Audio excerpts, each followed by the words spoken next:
Hello and नमस्कार साथियों, मैं हूं शैलेश पटेल और welcome to my YouTube channel Rajeshwar nursing classes. NORCET pre जिसका पेपर हो चुका है उसका मेमोरीज बेस्ड पेपर का पेपर सॉल्यूशन पार्ट 2 लेके आए हैं अपन।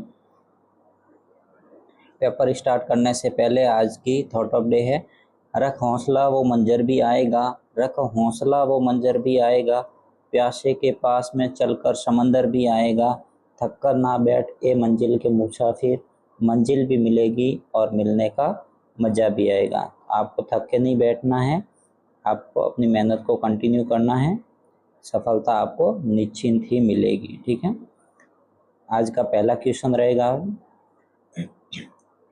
Then examine a patient who is paralyzed below the T4 level। कौन से लेवल पे बोल रहा है? बिलो T4 लेवल पे। Nurse expect to find, nurse क्या फाइंड एक्सपेक्ट करेगी? फ्लासिड द अपर एक्सट्रीमिटीज, जो अपर एक्सट्रीमिटीज है वो फ्लैसिड हो जाएगी। यदि T4 से अपर में होता, यदि ये बिलो लिखा है, यदि अपर में होता तो अपर एक्सट्रीमिटीज को दिक्कत होगी, तो जो अपर एक्सट्रीमिटीज वाला है वो तो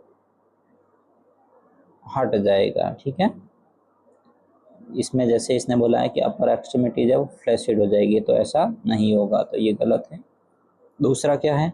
hyper reflexia and spasticity of upper extremities, तो इसमें भी हाइपर रिफ्लेक्सिया नहीं होगा। Impaired diaphragmatic function required ventilator support, तो ये कब होगा?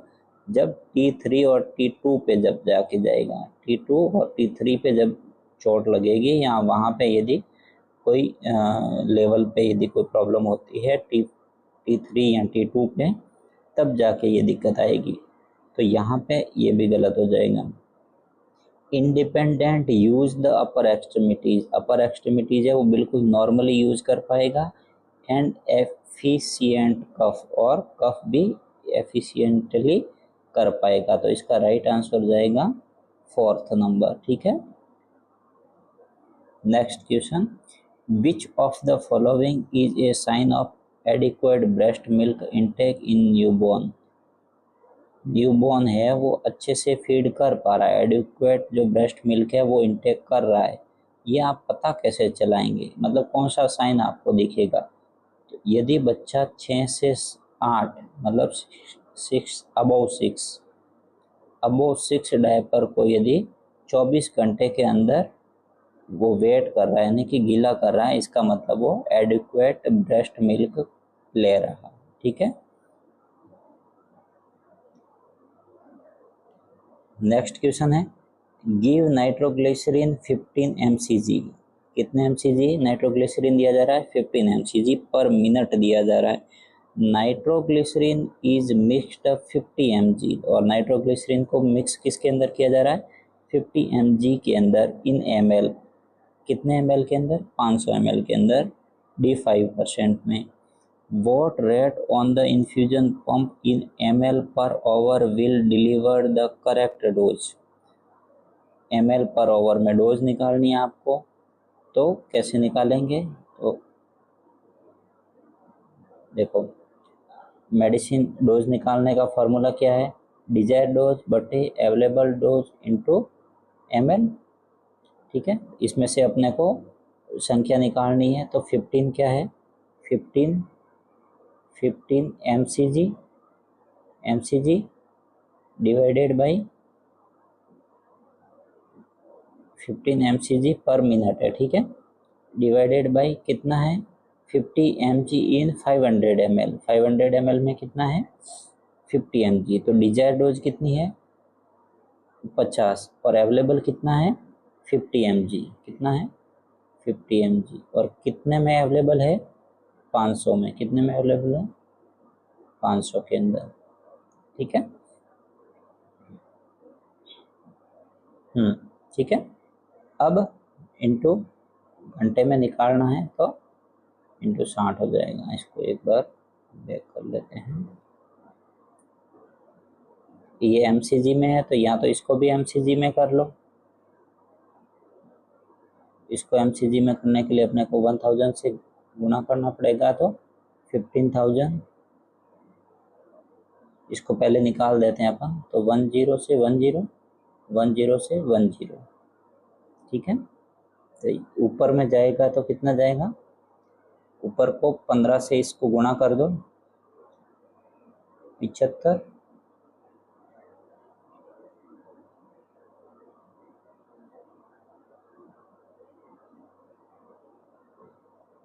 पूरे को लिख देते हैं 7500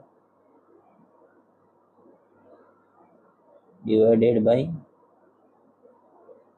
ये अलग है, ठीक है, 7500 डिवाइडेड बाई 50,000, ठीक है। यहाँ 2 जीरो से 2 जीरो कट गए थे, तो 75 डिवाइडेड बाई 500 थे, ठीक है। और अपने को क्या करना था, उसको ओवर के अंदर निकालना था अपने को। तो 75 को यदि अपन उससे करेंगे तो कितना आएगा, 75 डिवाइडेड बाई 500, ये आ गया 0.5 के आसपास, 15, 0.15, ठीक है।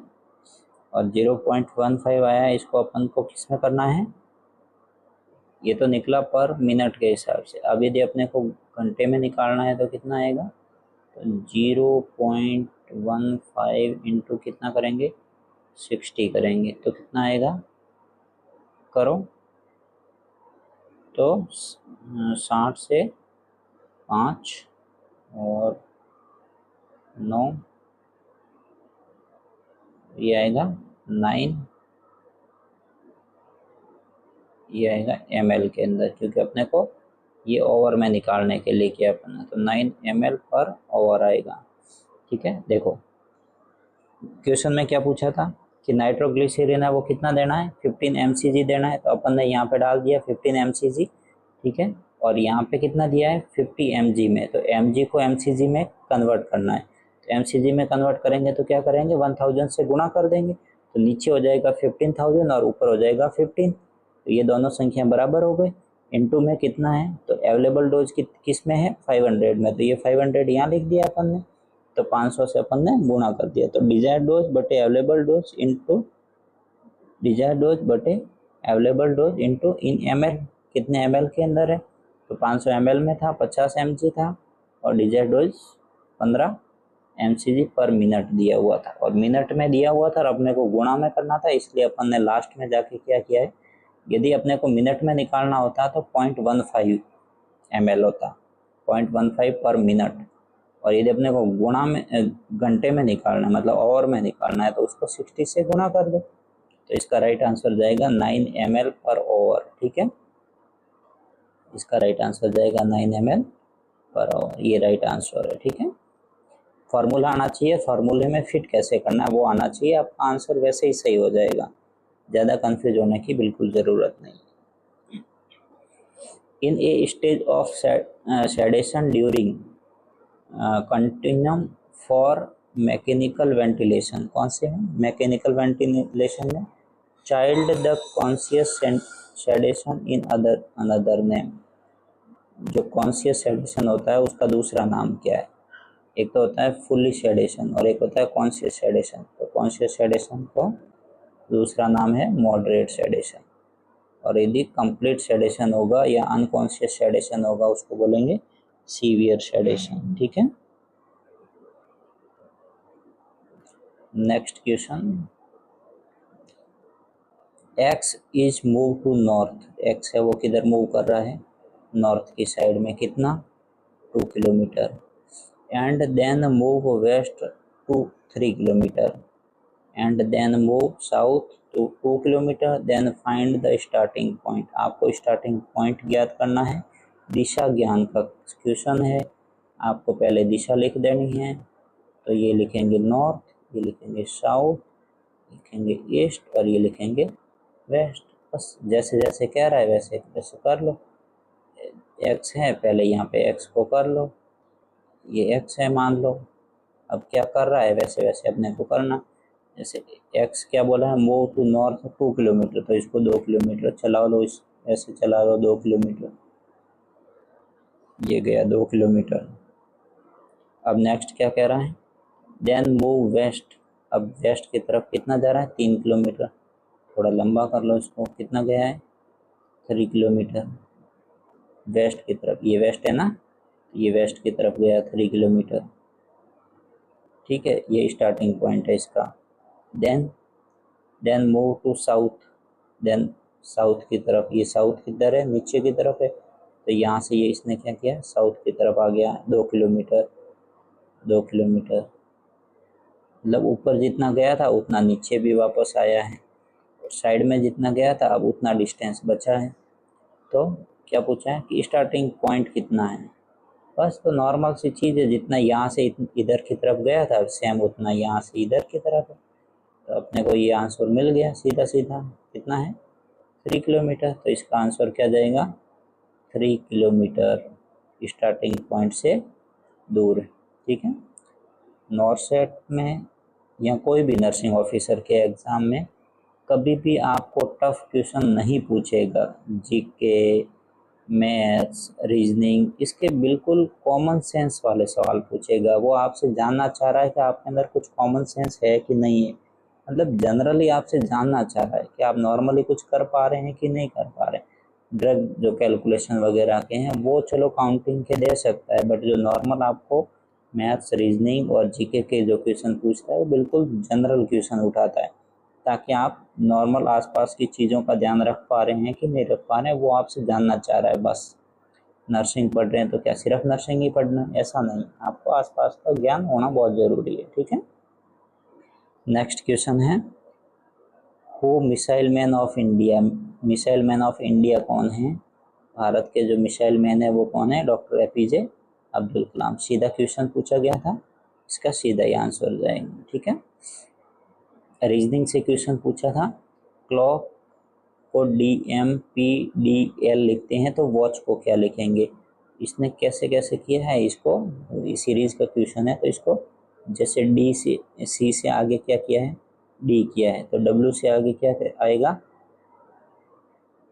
W से आगे क्या आएगा, X, तो यहाँ X लिख देना है। ठीक है, फिर L से आगे क्या किया है, L से M, मतलब इसका मतलब +1 यहाँ भी किया है, +1 यहाँ भी किया, LM। तो A से क्या आएगा, ए से आएगा B, यहाँ आएगा B, पहले आया X फिर आया B। ठीक है, नेक्स्ट क्या है, O से क्या किया इसने, O से P लिखा है, तो इसका मतलब T से क्या आएगा, T से क्या आएगा, U आएगा, क्या आएगा, U लिख दो। फिर क्या लिखा है, C से क्या लिखा है इसने, C से D लिखा है वापस से, तो यहाँ भी क्या आएगा, T से C, तो C से क्या आएगा, D। ठीक है, और K से क्या आएगा, यहाँ क्या लिखा है, KL, तो यहाँ H,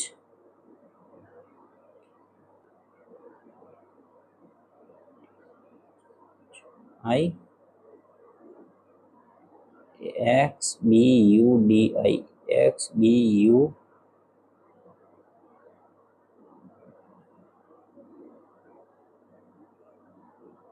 इसके ऑप्शन में ये इसका राइट आंसर है, WXABUD और I, ये इसका राइट आंसर है। ठीक है, नेक्स्ट क्वेश्चन,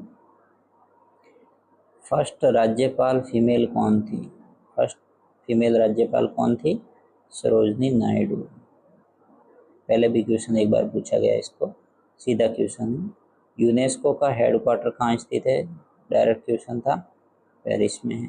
ठीक है, next question, output of computer, computer का आउटपुट इसमें से कौन सा है, कीबोर्ड क्या है, इनपुट है, स्कैनर क्या है, इनपुट है, माउस से क्या कर सकते हैं अपन, इनपुट कर सकते हैं, तो आउटपुट क्या है, प्रिंटर है, वो आउटपुट है, मतलब अंदर की चीज़ को बाहर निकालने वाला जो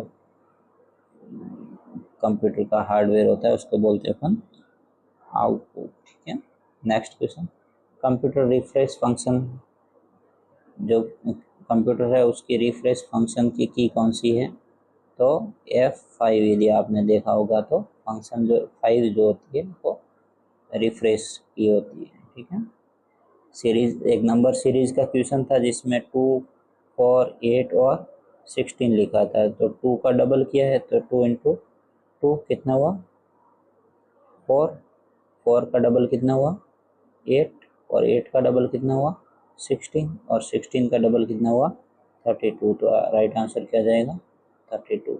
ऐसा सेम RML के अंदर भी पूछा गया क्वेश्चन था, तो आपको ध्यान रखना है, कई बार ये क्वेश्चन रिपीट भी हो जाते हैं। विच मुगल एम्परर्स मेड जामा मस्जिद, जामा मस्जिद कौन से मुगल ने बनाई थी, तो शाहजहां ने बनाई थी। ठीक है, सीधा आंसर पूछा गया था इसका, सीधा क्वेश्चन। रविंद्रनाथ टैगोर द्वारा किस राज्य में शांति निकेतन विद्यालय स्थापित किया गया था, तो वेस्ट बंगाल के अंदर। ठीक है, क्वेश्चन पूछा गया था, a client in breech presentation, client है वो कौन सी प्रेजेंटेशन में, ब्रीच प्रेजेंटेशन में, in delivery and condition is baby is hanging outside from vagina with helping of 2 finger we can assist the procedure name is.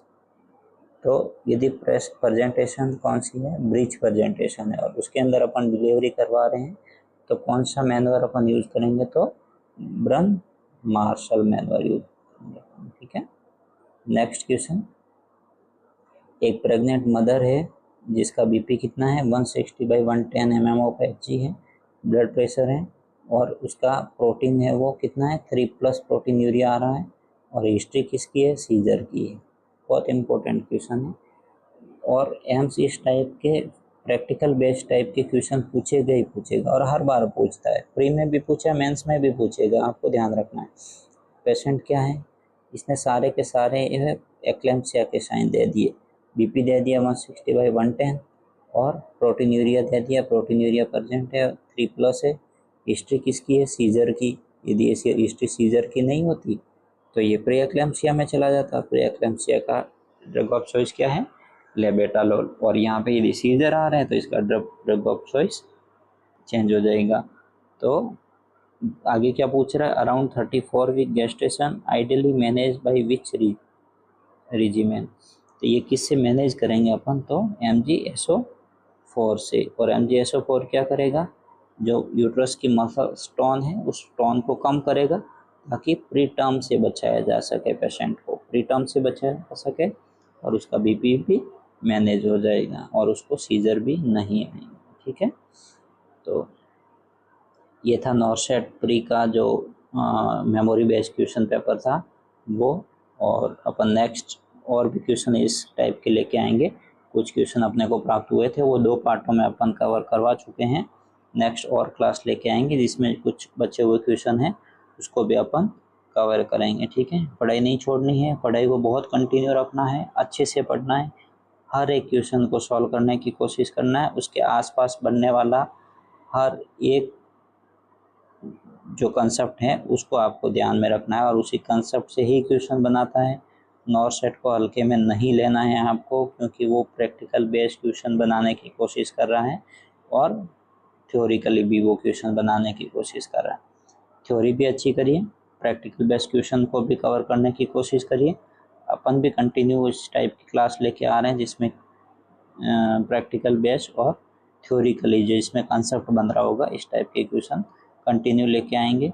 Channel को subscribe कर लीजिए, like कर लीजिए, कमेंट करिए और शेयर कर दीजिए। ठीक है, मिलते हैं नेक्स्ट क्लास में। Thank you so much, thank you.